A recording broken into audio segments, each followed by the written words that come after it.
Hi everybody, it's Amber from A&E Family Farm.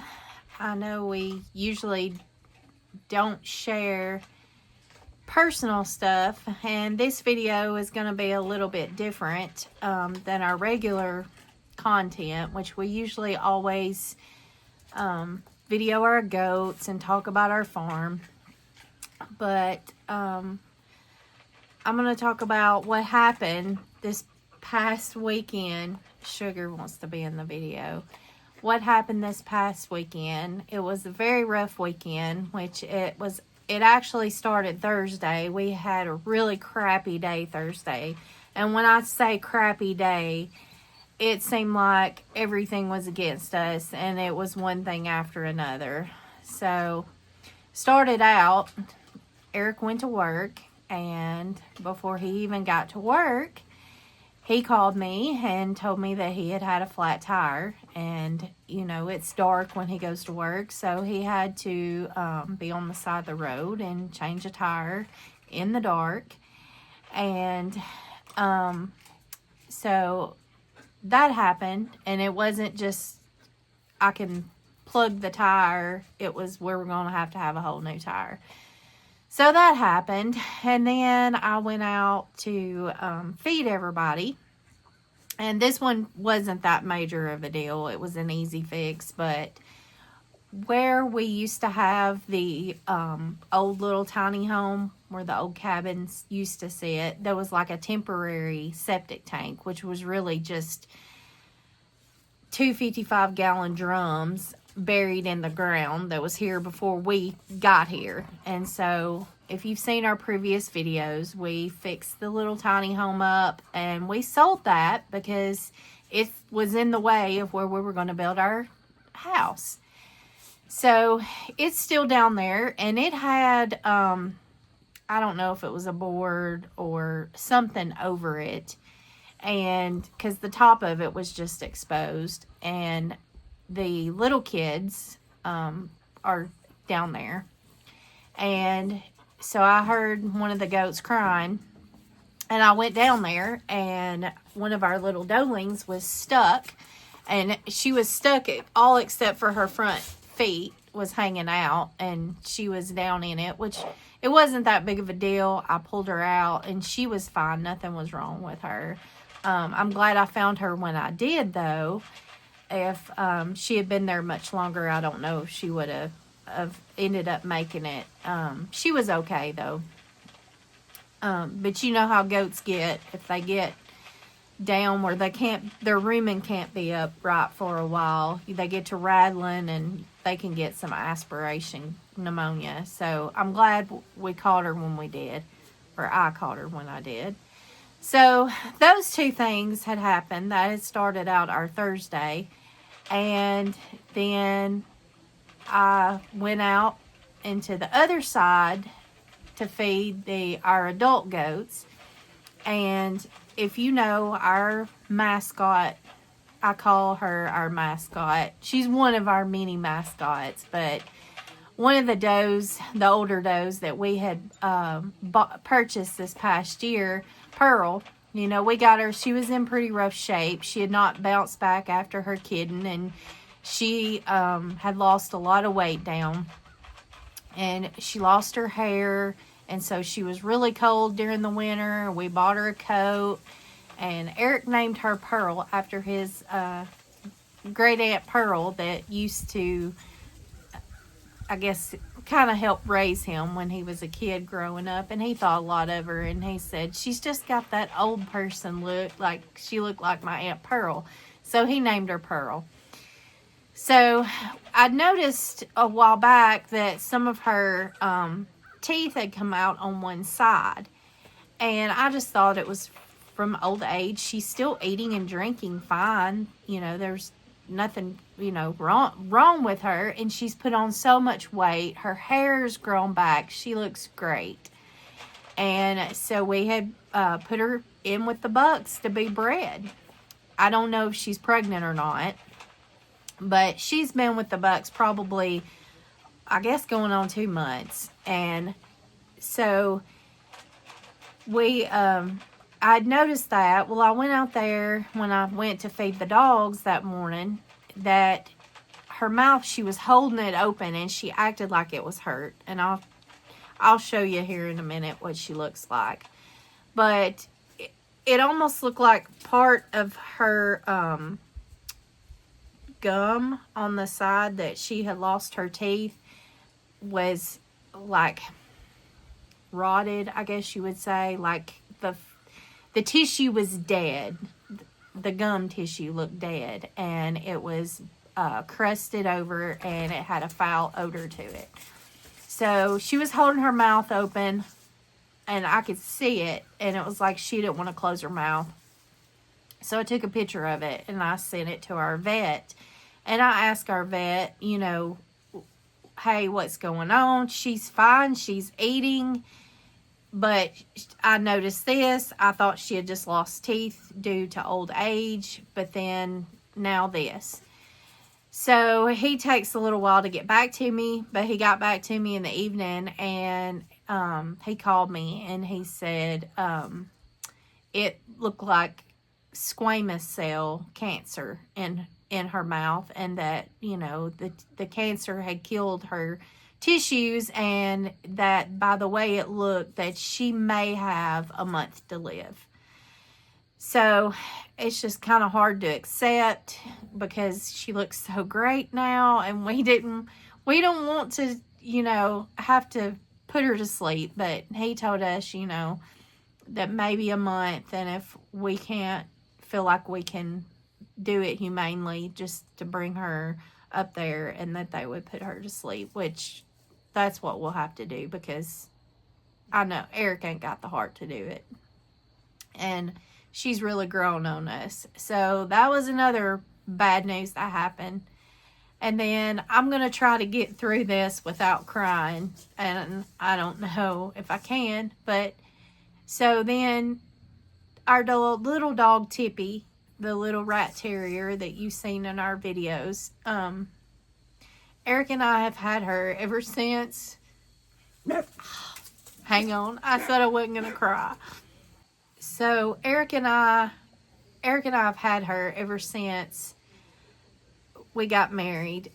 We had lived, so after we went and got married, then we rented a house.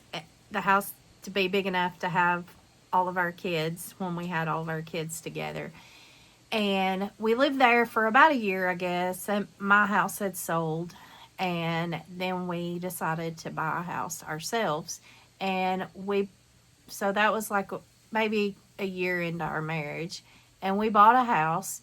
And soon after we got our house, we got Tippy. Tippy was our dog. And so we have had her for about 11 years. And a couple of years ago, she had a place that came up on her stomach, and it looked like a sore, and she was kind of picking at it. It was bleeding. So I had to take her to the vet because it wasn't healing up. And so the vet biopsied it and took it off, and they said that it was cancer. So they told us that they got it all, that, you know, that she was fine. They got all the cancer. But Tippy had already had, I say, lived a life, because a few years after we'd lived in that house, she got hit by a car, and she had to have hip surgery. And I mean, it was a very expensive surgery. So we always said, you know, she was the most expensive dog because she had to be put to sleep and have her hip fixed. But she still ran fine, even though they, you know, clipped the bone or whatever in her hip. You could tell her leg kind of dangled that was hurt, but she lived a good life. And so the cancer, they said they got it all. Well, it wasn't long, and she had some other places that had came up. It wasn't like the one that she had. It was more internally. We could feel it. So we knew that her cancer had come back, and we weren't going to do anything about it because there were multiple places. We just said that when it was like she looked like she was suffering, then, you know, we would do something about it. And so she's been fine. We noticed over the last 6 months that she had started wheezing more when she ran, like she was short of breath, because her favorite thing was to chase the livestock guardian dogs up the driveway. And I know y'all had seen some videos of that. But other than that, you know, we were just watching her. And so Thursday, the bad day of everything else that went on, Eric came home from work and he come and got me and he said, "Have you seen Tippy?" And I said, "No." And I went out there and she was holding her head to the side and she kept walking in circles.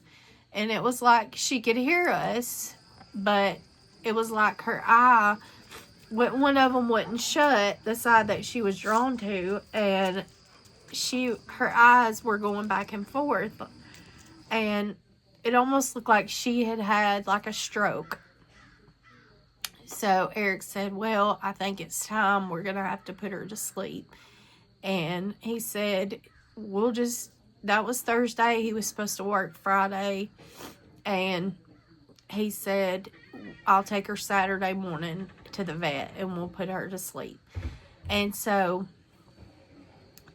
Thursday night went on and she got worse and she was very agitated, and every time she would get up, it was like she was anxious and kept running in a circle.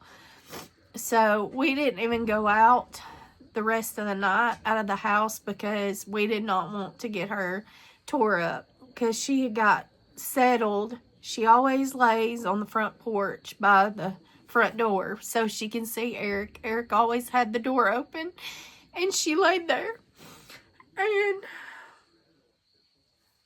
we didn't want to bother her. So Eric said, "I can't wait till Saturday. I'm gonna call in work." So Friday morning, we called the vet and they told us to come later on at 10:30 and we were going to put her to sleep. So that's what happened. Friday morning, we had to take her and have her put to sleep. And, you know, we got Ranger the year after TB. And I know you've seen Ranger in all the videos. So he was just a baby, and he is actually Tippy's nephew. And so they have been grown up together and been together all this time. So Ranger's had a rough weekend too, and he knows. He saw Tippy. We had her put to sleep, and then we brought her home, and we had another livestock guardian dog, and his name was Useless. We didn't name him that. He was actually a neighbor's dog at our other house before we bought our farm. And we ended up inheriting him. And he was a good dog. And he got ran over after we moved here. And he's so big, Eric actually rented a backhoe, or a Mini X, and dug a hole and buried him overlooking the pond where he always liked to stay. So we brought Tippy home and Eric dug the hole by hand and we buried her in there. And Ranger got to see Tippy, and he knows. So he's been getting some extra loving, and Eric's actually let him come in and sit in his lap a couple of nights. And he has his own little pallet here right by the door where Tippy used to lay. And so he's been getting extra love, and you can see him now. He's playing with Sugar. So he does have Sugar, and I'm hoping that that'll help him get over it. But he has been sad over the weekend, just like us, because Tippy was our baby. And like I said, we've had her ever since we've been married. you know, a year after, I guess it was probably a year after we'd been married. So that was our crappy Thursday, and then we had a rough weekend. So I just wanted to tell y'all a little bit about what was going on. And so this episode is dedicated to Tippy. And as for Pearl, right now, Pearl's still eating and drinking, and she's doing fine. Now, whether it's a month that she makes it, I don't know. You know, nobody knows. The vet said a month, but we'll see. As long as she's not suffering, we're going to try to let her live her days out here. And I don't know if she's pregnant or not right now. If she is, she's not far along enough that the baby would be able to survive on its own if we had to have her put to sleep. So, but I'll take y'all out here and see if I can show you what I'm talking about her mouth. And if anybody has ever seen this before or knows anything about it, please leave us a comment so we can know a little bit more about what to expect.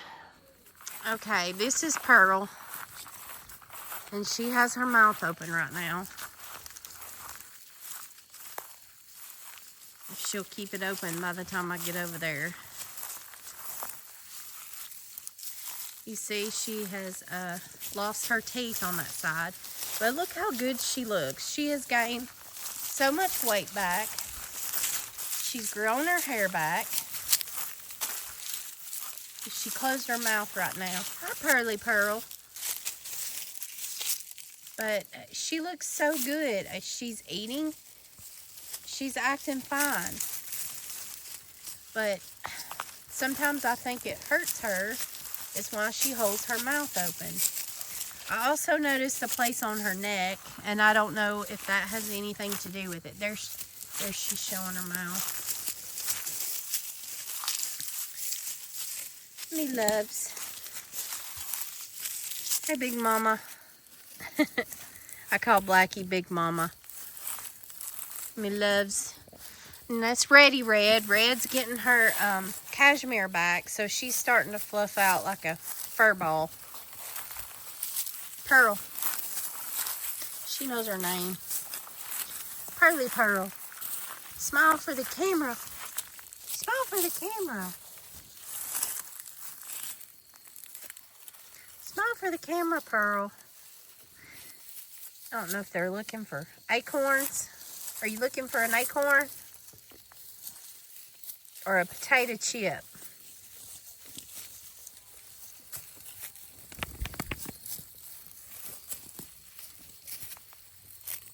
Yep, Red's starting to fluff out.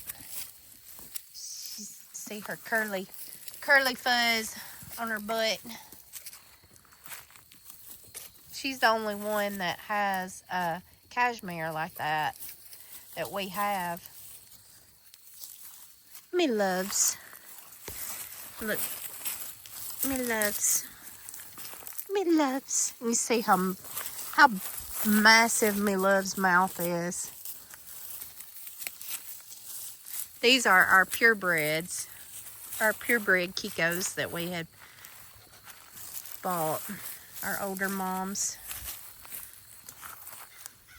Well, I don't guess she's gonna do it anymore while I'm standing here.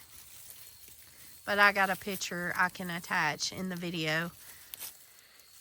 So yeah, we don't get a lot of, or say a lot of personal information other than just, you know, showing our goats and our farm and our adventures with raising Kiko goats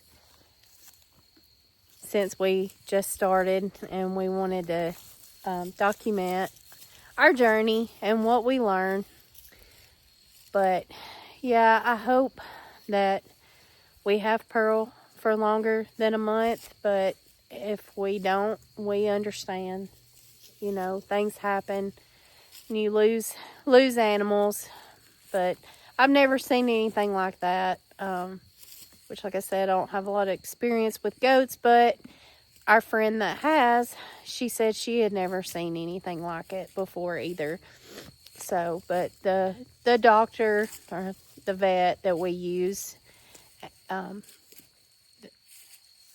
him and his partner both said that that's what they felt it was, and said, you know, it has a foul smell, just like when humans get cancer, and it's basically dying, rotting tissue. And if anybody's in the medical field, you know what that smell is. And after he told me that, I'm like, yeah, that's the smell. They're giving me butt rubs. Yeah, give me butt rubs, me loves. Me loves. They're jealous. Big Mama, are you knocking? You knocking me love out of the way? Who's my Big Mama? Yeah, it's my Big Mama. Yeah, I love you, Big Mama. I love you, Big Mama. Smile for the camera. I love my Big Mama. Yeah, I love my Big Mama. She's a good girl. You were a good mama, wasn't you? Yes, she was. This is Bert and Ernie's mom. If you know, she was the one that had the issue with her udder, and she wasn't able to feed them, so I had to bottle feed them. But you were a good mother otherwise. She made sure where they were at all times, didn't you? If you called them, they came. You tried to be a good mom, didn't you? Yeah. You tried to be a good mama. So, yep, that's a little bit of why we have not posted anything in a week or so, because we had a really crappy weekend, which the weekend before that, our second to oldest daughter got married, so it was kind of a whole wedding weekend, and we were gone all weekend. And then the weekend before, we had went to cream of the crop sale in Indiana. So we've just had a busy month, and we still got some busy things coming up. And we're going to be going to the North Carolina sale, the Kiko Classic this year. This will be the third year that we've went. It's the first sale that we went to, and it's the first sale that we brought our 4 girls home from, our 4 first goats. So we'll be going back up there to see our friends in a couple of weeks.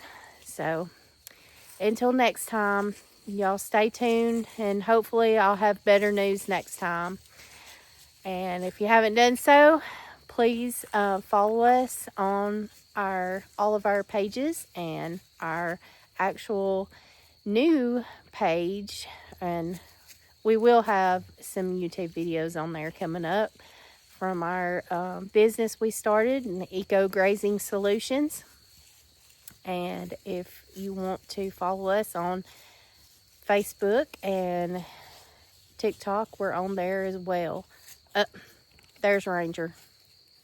He got over in here, which Maggie, it's just Maggie in here, our livestock guardian dog. She won't bother him, but I can't say the same if he got in with some of our other dogs. So until next time, y'all, I'm Amber from A&E Family Farm. Thanks for watching, guys.